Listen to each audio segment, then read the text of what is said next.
Bismillahirrahmanirrahim. Assalamu alaikum. I am Rahman Riyaz, Subject Specialist Physics. Welcome to DPS and Intercollege online classes. Let's start today's lecture. बिस्मिल्लाहिर्रहमानिर्रहीम। Dear student, आज के lesson में हम ninth class की physics के chapter number 2 से scalars and vectors का topic पढ़ेंगे। Learning objective: at the end of this lesson students are able to understand term scalars, vectors, symbolical representation of vectors and graphical representation of vector.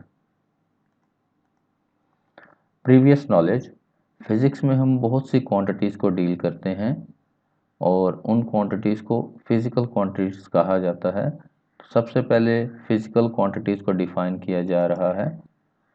All measurable quantities are called physical quantities. वो तमाम quantities जिनको हम major कर सकते हैं उनको physical quantities कहा जाता है।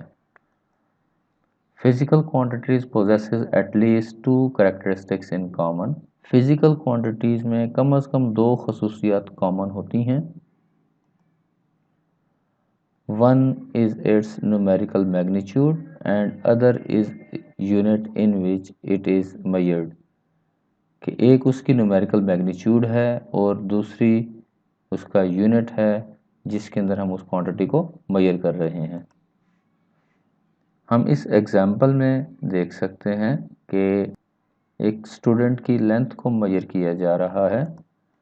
For example, if the length of the student is 104 centimeter, 104 is its numerical magnitude and centimeter is the unit of measurement। 104 जो है वो उसकी मिकदार के बारे में इंफॉर्मेशन दे रहा है, जबकि सेंटीमीटर उसके यूनिट के बारे में इंफॉर्मेशन दे रहा है। तो मीन्स कि ये हमें एक फिजिकल क्वांटिटी के बारे में इंफॉर्मेशन दे रहा है। We divide these physical quantities into scalars and vectors। Let's start today topic scalars and vectors। सबसे पहले स्केलर्स को डिफाइन करते हैं। A physical quantity which can be completely described by its magnitude is called scalar। एक physical quantity जिसकी मुकम्मल वजाहत की जा सकती हो उसकी मिकदार की वजह से स्केलर कहेंगे। The magnitude of the quantity means its numerical value and an appropriate unit। Quantity की मैग्नीट्यूड का मतलब उसकी न्यूमेरिकल वैल्यू और यूनिट है। मैस एक स्केलर क्वांटिटी है, 2.5 इसकी न्यूमेरिकल वैल्यू है, किलोग्राम इसका यूनिट है। टाइम भी एक स्केलर क्वांटिटी है, 40 सेकेंड, 40 इसकी न्यूमेरिकल वैल्यू को रिप्रेजेंट करता है और एस इसके यूनिट को रिप्रेजेंट करता है। इसी तरह से लेंथ एक स्केलर क्वांटिटी है, 1.8 इसकी न्यूमेरिकल वैल्यू है, एम इसका यूनिट है। Examples of scalar are mass, length, time, speed, volume, work and energy।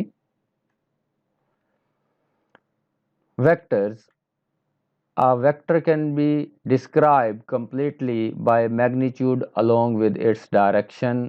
एक वेक्टर की मुकम्मल वजाहत उसकी मैग्नीट्यूड और डायरेक्शन के साथ होती है।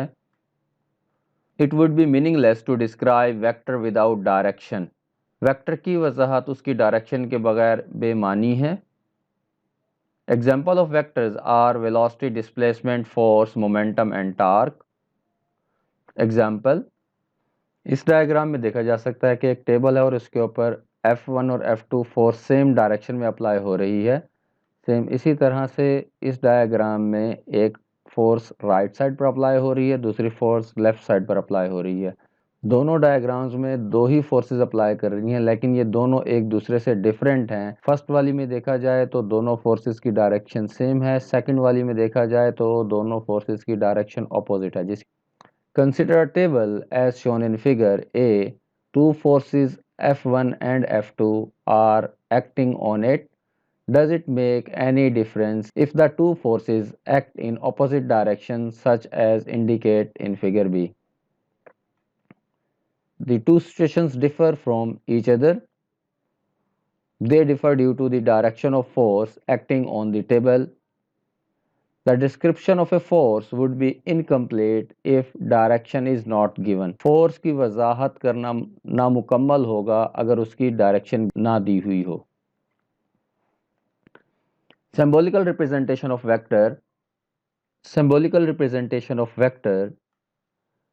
To differentiate a vector from scalar quantity, we generally use bold letters to represent vector quantity such as f, a, d, or a bar or arrow over their symbol such as f bar, a bar, d bar, या f arrow, a arrow and d arrow. Vector को scalar से different represent करने के लिए हम या तो vector को बोल्ड लेटर्स में लिखेंगे, जिस तरह से यहाँ पर रिप्रेजेंट किया हुआ है कि f जो है उसे बोल्ड करके लिखा हुआ है, मोटे हरूफ में लिखने को बोल्ड लेटर कहते हैं. इसी तरह से a जो है वो एक्सेलरेशन को रिप्रेजेंट करता है, एक्सेलरेशन भी वेक्टर क्वांटिटी है, उसको बोल्ड करके लिखा हुआ है. इसी तरह से डिस्प्लेसमेंट एक वेक्टर क्वांटिटी है, तो यहाँ पर इसे भी उसे बोल्ड करके लिखा हुआ है. या तो हम इस तरह से बोल्ड करके लिख लें, या हम सिंपल f लिख के उसके ऊपर एक लाइन ड्रा कर दें, इसको बार कहते हैं. इसी तरह से a के ऊपर बार ड्रा किया हुआ है, d के ऊपर बार लगाया हुआ है. या एक और रिप्रेजेंटेशन है वेक्टर की कि हम सिंबल लिख के उसके ऊपर एरो का साइन लगा दें, तो ये भी वेक्टर को रिप्रेजेंट करेगा. हम फोर्स को इस मेथड से भी रिप्रेजेंट कर सकते हैं वेक्टर के लिए, इस मेथड से भी रिप्रेजेंट कर सकते हैं, इस मेथड से भी रिप्रेजेंट कर सकते हैं. वेक्टर को इस तरह से रिप्रेजेंट करने को सिंबॉलिकल रिप्रेजेंटेशन कहते हैं. Graphical representation of vector. Graphically, a vector can be represented by a line segment with an arrowhead. जिस तरह से इस डायग्राम में देखा जा सकता है कि A से B एक लाइन सेगमेंट है और B के ऊपर एक एरो ड्रा किया हुआ है जो कि वेक्टर V को रिप्रेजेंट करता है. The line AB with arrow head at B represent a vector V. The length of the line AB gives the magnitude of the vector V on a selected scale, while the direction of the line from A to B gives the direction of vector V. Example 2.1. Represent a force of 80 Newton acting toward the northeast. Graphically 80 Newton force को represent करना है जो कि north east direction में act कर रही है. Solution. Step 1. Draw two lines perpendicular to each other. Horizontal line represent east west and the vertical represent north south direction as shown in figure. इस डायग्राम में देख सकते हैं कि वर्टिकल लाइन रिप्रेजेंट कर रही है नॉर्थ साउथ डायरेक्शन को, जबकि हॉरिजॉन्टल लाइन रिप्रेजेंट कर रही है ईस्ट वेस्ट डायरेक्शन को. Step 2. Select a suitable scale to represent the given vector. In this case, we may take a scale which represent 20 Newton by 1 centimeter line.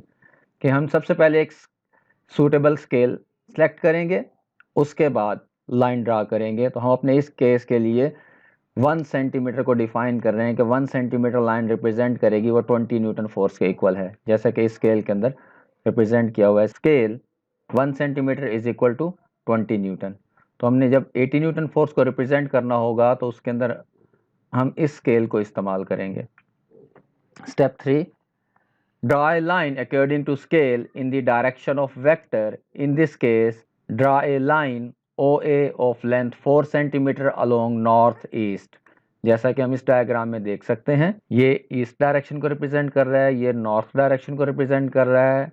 ओ एक line draw की हुई है 4 centimetre की जो कि 80 न्यूटन फोर्स को represent कर रही है. Step 4. Put an arrowhead at the end of the line. In this case, arrowhead is at point A. Thus, the line OA will represent a vector is that the force of 80 Newton acting toward northeast. OA line के end point A के ऊपर एक arrowhead draw किया हुआ है. ये पूरी OA line represent कर रही है 80 Newton force को जो कि north east direction में act कर रही है. Recapitulation. A physical quantity which can be completely described by its magnitude is called scalar. Example of scalars are mass, length, time, speed, volume, work, and energy. A vector can be described completely by magnitude along with its direction. Examples of vectors are velocity, displacement, force, momentum, and torque.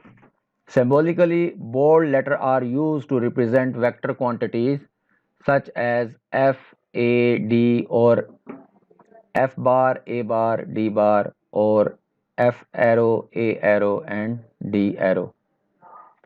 Graphically, a vector can be represented by a line segment with an arrowhead. जैसे कि इस diagram में हम देख सकते हैं कि A B line को रिप्रेजेंट किया हुआ है। ए बी लाइन जो है ये उसकी मैग्नीट्यूड को रिप्रेजेंट कर रही है, जबकि एरो जो है उसकी डायरेक्शन को रिप्रेजेंट कर रहा है। तो ये टोटल मिलके हमें वेक्टर वी के बारे में बताता है। असेसमेंट, इस असेसमेंट में दो एमसीक्यूज हैं। Which of the following is a vector quantity? नीचे ऑप्शन गिवन है, speed, distance, displacement and power.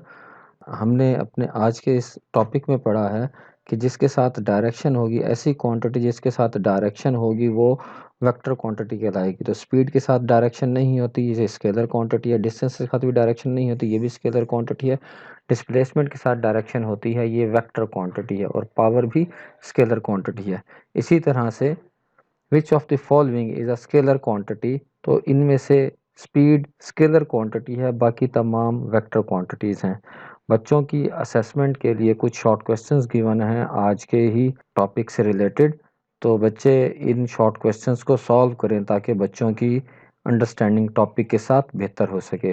First question है, how can vector quantities be represented graphically? Graphical method यहाँ पर एक्सप्लेन करना है हमने। इसी तरह से सेकंड क्वेश्चन में कहता है, how can a vector is represented? एक वेक्टर को हम दो मेथड के साथ रिप्रेजेंट कर सकते हैं, ग्राफिकल भी है, सिंबॉलिकल भी है। यहाँ वो दोनों को लिख देंगे हम। इसी तरह से what is the scalar quantity? What is a vector quantity? Vector quantity को डिफाइन करेंगे और उसकी दो एग्जांपल्स दे देंगे। लास्ट में जो हमने एग्जांपल सॉल्व की थी उसी एग्जांपल को क्वेश्चन के तौर पर लिखा हुआ है, represent a force of 80 Newton acting toward north of east. Students इस असेसमेंट को सॉल्व करें ताकि उनकी टॉपिक के साथ अंडरस्टैंडिंग बेहतर हो सके। Thank you.